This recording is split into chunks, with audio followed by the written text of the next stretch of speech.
Welcome to Disciple Dojo in what will be our final episode in this drawn-out series of reviews we've done of the Ignatius Catholic Study Bible. I've said in previous videos, rather than doing all of this Bible in one review, because of, honestly, the quality of this Bible, how good it is, how long it's been in the works, the amount of time that's gone into creating this thing, I felt that this was worth reviewing in sections rather than all at once. And in this last episode, we're going to be looking at the final section that I review in most study Bibles, and that is the notes on Revelation. So if you haven't seen the previous episodes in this series on the Ignatius Catholic Study Bible, go watch those first, because there's stuff that I'm not even going to mention in this episode because we've covered it already before. And while you're doing that, check out the over 100 other study Bibles that we've reviewed here on the channel. Playlist will be linked in the video description. Bookmark it, refer back to it. If you're ever considering buying a study Bible, that's why we make these videos, so you'll know what it is you're getting and whether or not it's something you want to spend your money on. And lastly, I want to thank the folks at Ignatius again for sending me this copy. I want to especially thank my friend, Dr. Matthew Thomas, for putting me in touch. And also, I want to thank Matt for coming on and doing a whole episode here on the dojo about his work in this volume. It's really cool when I, as a Protestant, can sit down and have just a good, friendly, interesting conversation with a Catholic brother.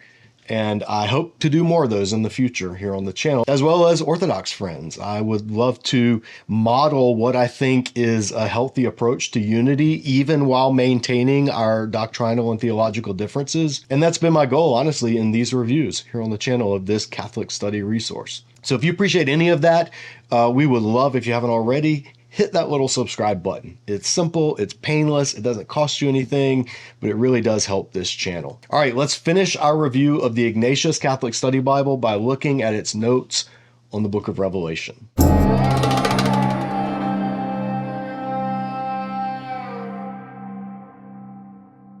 So we come to Revelation, and the introduction, it's on par with the other book introductions here that we've looked at.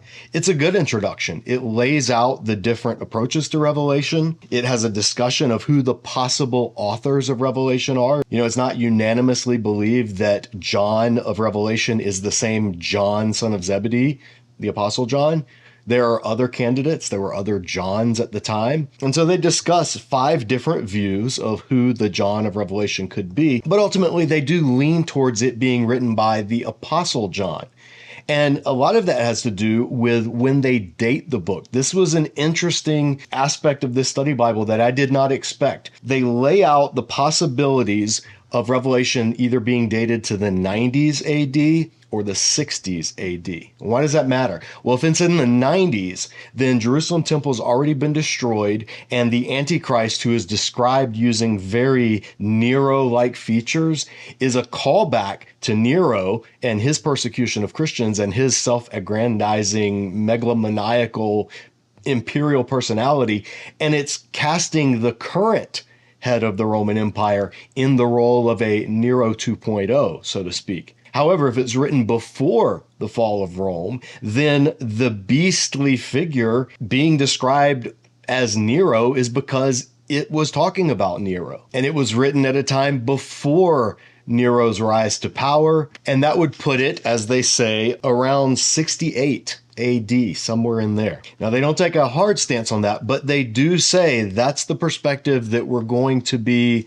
assuming throughout the notes. Although they do a good job of showing how the notes could also work with a 90s AD date rather than a 60s AD date. The 60s view of Revelation it's very popular among preterists, for instance, but it is the minority view among biblical scholars. And they note that. They don't hide that fact. But what that means is the visions of the destruction of the harlot city, the image of, the woman riding on the beast, devouring God's people and all this stuff. They say that people who hold to the 60s date for Revelation would see that as a prophetic description, not of the fall of Rome, but of the fall of Jerusalem. And the imagery of, Old Testament beastly imagery being used to denote Jerusalem in irony of ironies. Whereas if it was written after that, then the impending destruction, the overthrow of the woman would either be seen as foretelling the destruction of Rome, the Roman Empire, which would happen a few centuries later, or it's describing something in the future, the destruction of the final beastly world empire that sets itself up against God's people. And some would say it's a both and. It's describing a near fulfillment, and then that has implications for a far fulfillment in the future. And that would get into whether you take a historicist, preterist, futurist, idealist, or eclectic view. And they lay that out in the section on interpretive views. They note 5 different views, and one that they do include, they call the critical view. And this is the view, we would call it the secular view, that Revelation wasn't inspired, that prophecy doesn't exist. It doesn't, describe anything in the future. It's not an inspired, it's just ancient literature. It's just like any other ancient apocalypse. And it's just a reflection of the struggle between church and state at the end of the first century. That's the kind of the critical view is what they call it. Then the rest of the views they move into are the different views that we look at here in our series here in the dojo on Revelation. They talk about the preterist view, the historicist view, the idealist view, the futurist view. And then they say what is needed is an integrative view that recognizes the presence of multiple themes and perspectives that complement one another and add richness and depth to the book. And in our study here in Disciple Dojo, we call this the eclectic view, integrated view, eclectic view. It's the same thing, seeing the strengths of all of the different views as they pertain to different parts of the book, but without wedding yourself to one overall approach that you have to shoehorn everything in Revelation through a grid in order to make it fit. Then after this, they lay out Revelation not according to, for example, the in the spirit structure, which if you saw our episode with Rob Dalrymple, that's the outline that he takes, or somebody like Craig Kester that sees Revelation as 7 movements alternating between heaven and earth. Rather, they lay out the book according to chapter 1, verse 19, about what you have seen, the things that are, and what is to come. And so they break it up into that. Chapter 1 is what you see. Chapters 2 and 3 are what is, or the things that now are. And then chapters 4 through the end of the book are what is to take place, or the things that are going to happen in the future. Now, one thing, I actually had to look this up. I didn't know, but throughout, let me zoom in here. But periodically in the text, I would come to these little asterisks, these little things. And I didn't know what they were denoting. And I would look around in the notes. I couldn't see anything. I just, what is this? I even put a little question mark there. What is this? Well, all the way down here in the bottom, this asterisk is from the Revised Standard Catholic edition. This is actually from the translation itself, not an Ignatius Catholic Study Bible note. But the reason it confused me is because most of the translator notes throughout this translation have had like a letter. It's been like A, B, C, and then down here in the corner, there's been a translator note. But this one, this isn't a translator note. This is an interpretive note. It says, chapter 1, verses 4 through 8, describes the glorious coming and reign of the Messiah. So it just has, right after John to the 7 churches that are in Asia, it just put a note there that says this describes the glorious coming reign of the Messiah. I don't understand why this was a necessary note, because I didn't see throughout elsewhere in the RSV Catholic edition them doing a lot of this. Maybe I just missed it. Maybe there's just not a lot of that in Genesis, Exodus, Romans. It was just weird. It's just a weird, it's just sticking an interpretive note right into the text. There was one other thing that I would take a slight quibble with in the word study. It has a word study at the beginning on apocalypsis, which is the word that the book begins with. That's the revelation. That's this word, apocalypsis. And it's a good word study. It tells you what an apocalypse is. It's not bad at all. There's just this one part at the end, I was like, It says, the title is well chosen inasmuch as Revelation removes the veil from God's plan for the future, drawing back the curtain that hides Christ's glory, kingship, and control over history from the naked eye. And then they quote the Catechism. Now, I think Revelation does do that at times, but not solely the future. It also draws back the veil from the present, like what John's churches were experiencing at that time. And it draws back the veil from previous things, like in Revelation 12 and the little mini epic of the woman and the dragon and the male child and him being snatched up. That's from the perspective of Revelation. That's something that happened in the past that Revelation is unveiling, removing the veil from. So it's super minor, but it was just worth noting. This lends itself to making somebody think, oh, Revelation's only about the future.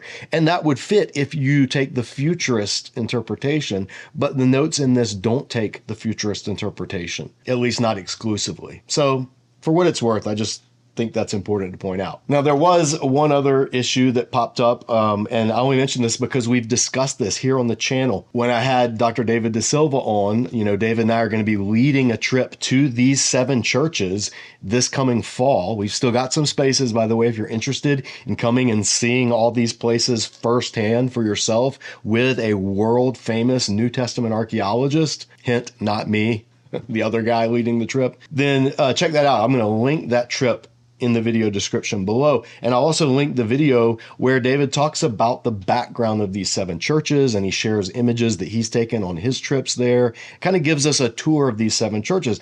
And one of the things, actually, there were 2 things that David pointed out in that episode. He said that there's a belief, and he does not know where it comes from, at least there's no archaeological evidence of it, that Patmos was a penal colony. There's no indication that there were that it was a penal colony, that there were mines that people were sentenced to work in or anything like that.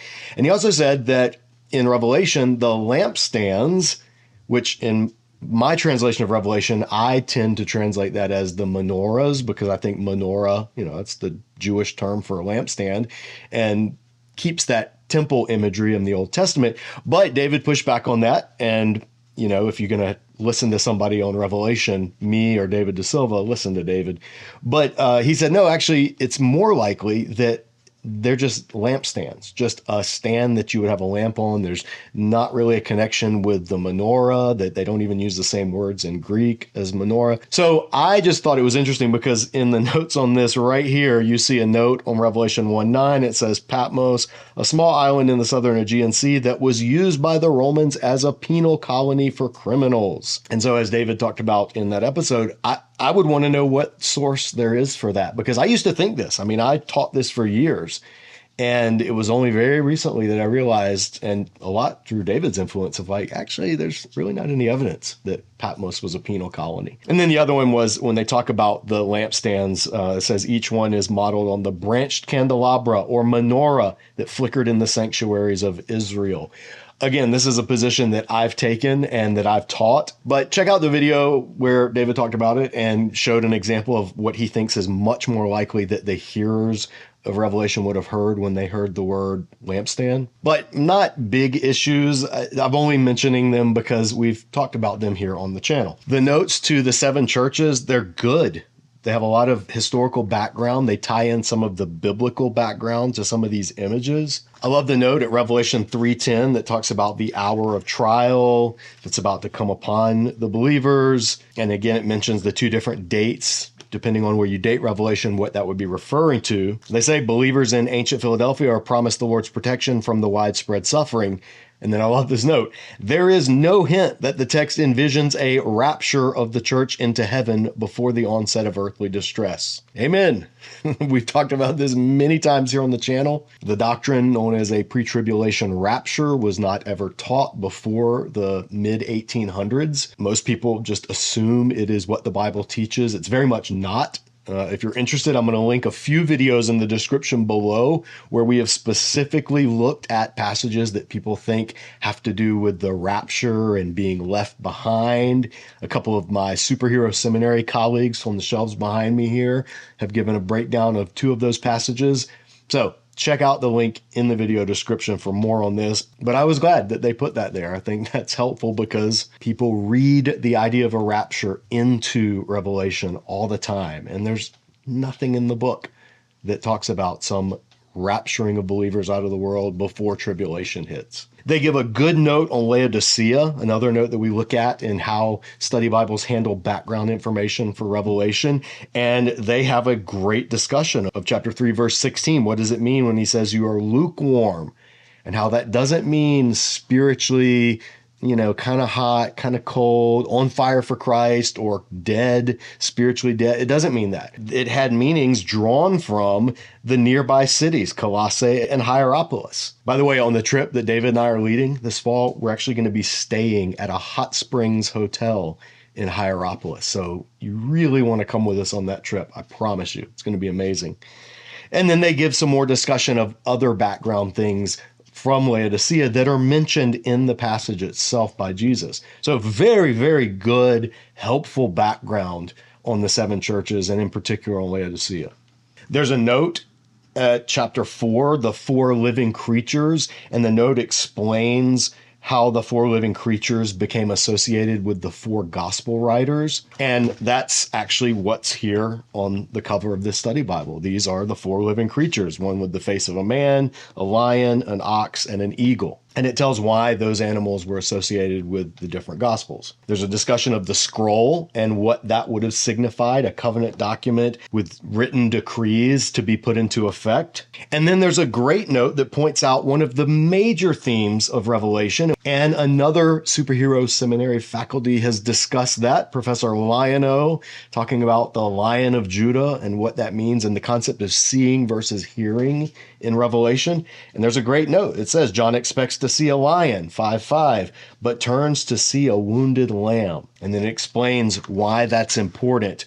And that's a key theme in Revelation. What you hear in the book and then what you actually see are often two very different things. And usually they're polar opposite things. They have a great note about the seal of the lamb and that being counterfeited by the mark of the beast later in the book. There's a note on the 144,000 and the symbolism, what that would have communicated to the ancient audience. And here's another example of these notes, these RSVCE notes.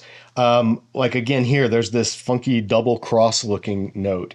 And you go down to the bottom and it says, this is about the two witnesses. It says, the Jerusalem here described stands for the church, which is to be persecuted by the Romans.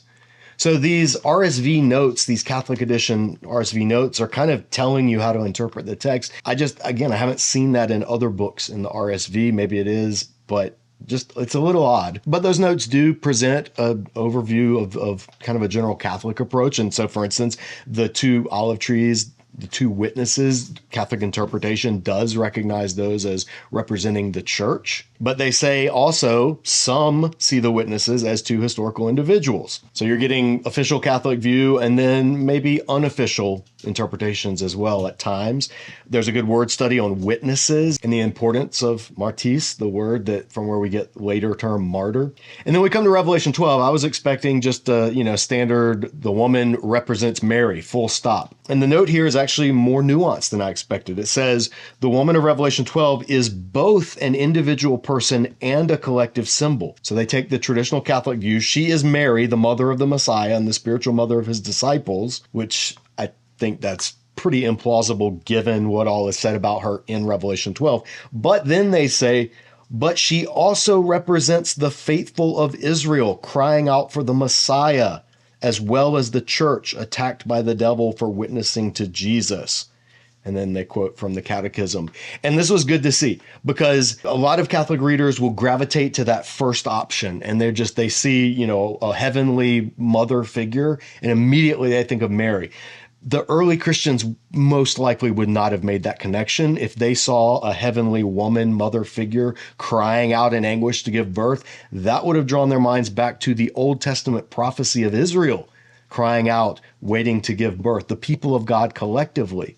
And so then seeing it and seeing how the devil goes off to make war on her children, seeing that is collectively the church and the children are the individual members of the church and all that, it's that second part to me, and again, this is an outside review of a Catholic resource, so Catholics, you don't have to leave me notes in the comments telling me why you think I'm wrong, although that helps us with the algorithm, so feel free to.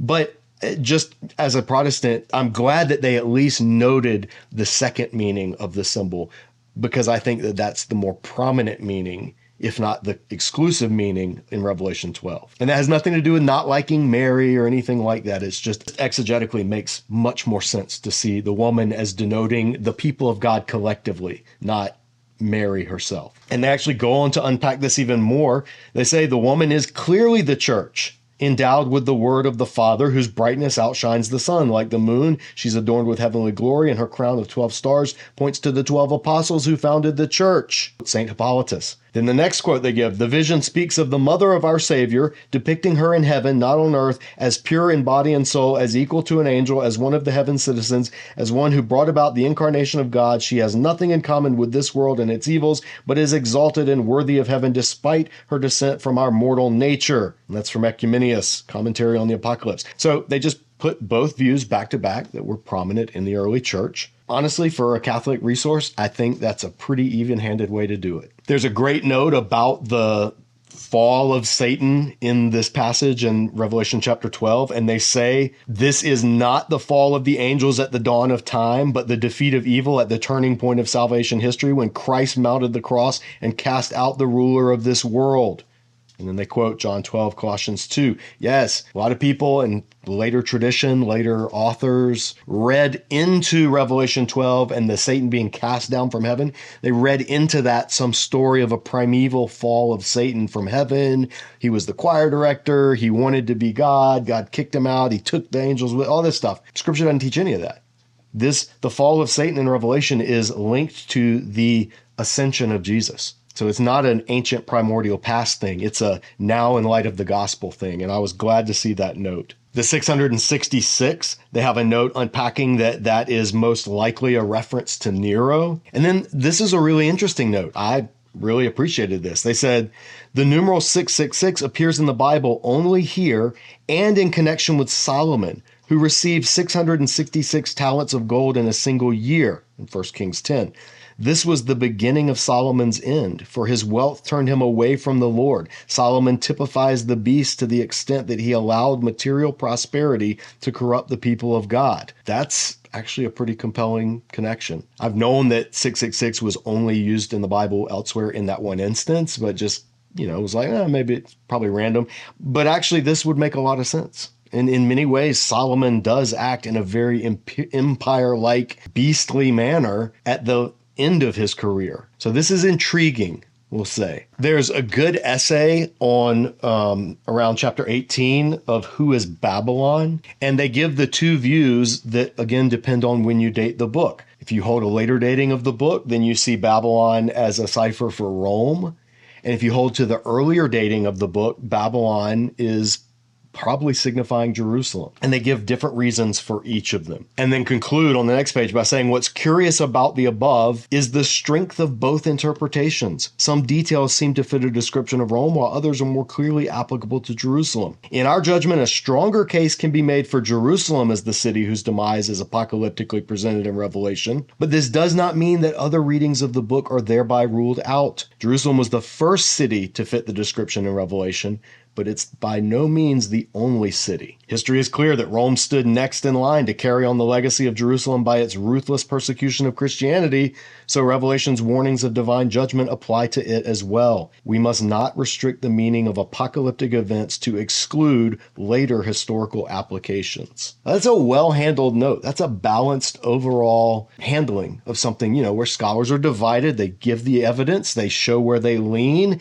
and then they say, but here's what we can see regardless of which you end up taking. I was very impressed with this essay, Who is Babylon? And then when it comes to Revelation 20, they talk about the different millennial views. And this is important because Catholics reject all millennialism.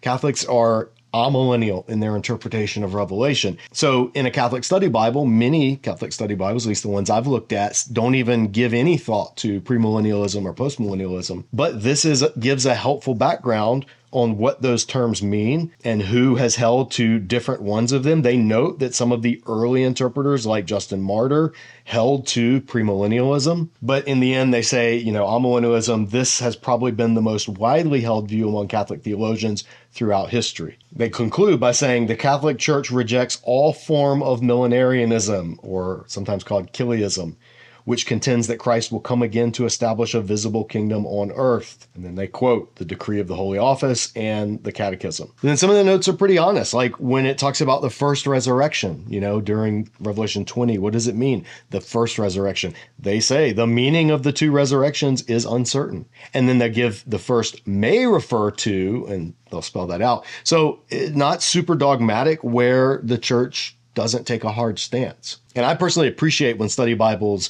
admit that some things are uncertain in the text. I think that's a feature, not a bug. And so then that brings us to the end of Revelation. So in terms of study Bibles, the notes in Revelation in this, they're as good as most other study Bibles notes on Revelation that I've reviewed here on the channel. They're not the best treatment of Revelation. That I still think would go to the Baker Illustrated Study Bible. By far has the best treatment of Revelation of any study Bible I've ever seen.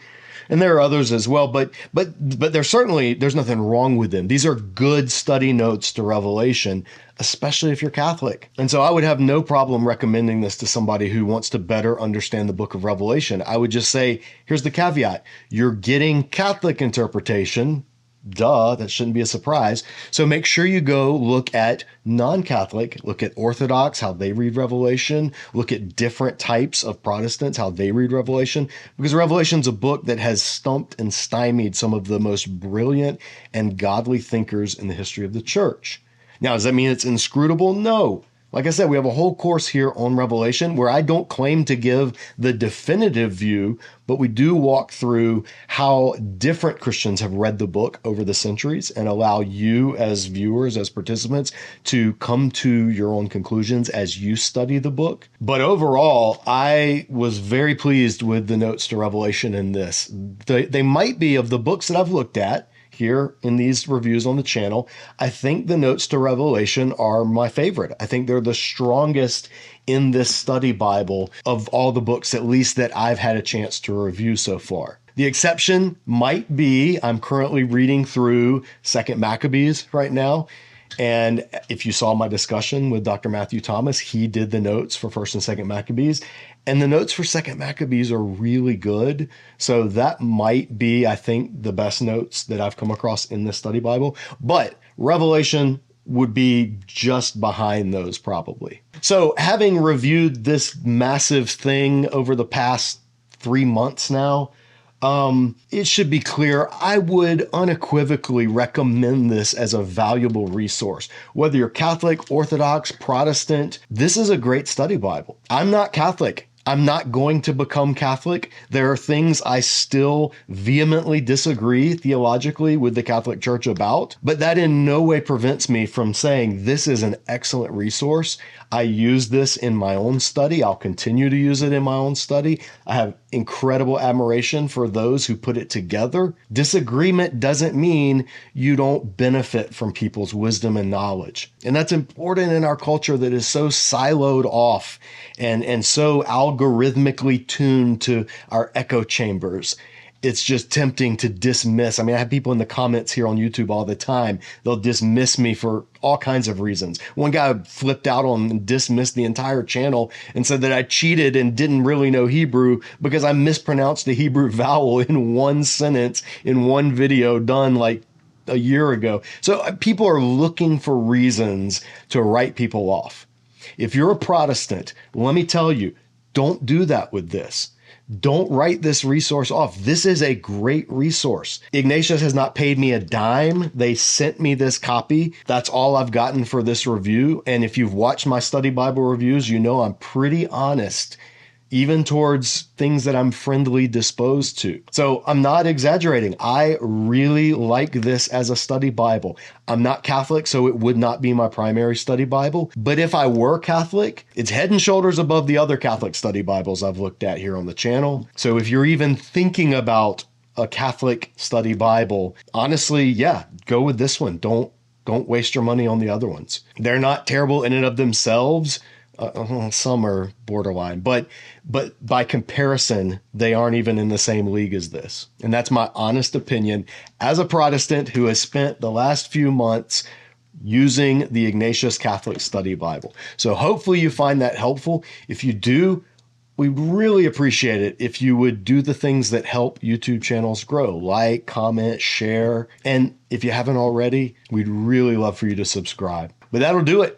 Thank you, Ignatius, for sending me this copy to look at. I've enjoyed working with it and will continue to do so. But I'm probably not going to review it anymore because I have a stack of other study Bibles behind me that I need to get to. So Catholics, you've gotten 5 episodes now reviewing this study Bible. That should be enough. Anyway, that'll do it for now. Thanks so much for watching. We'll see you back here next time at Disciple Dojo. As always, keep training.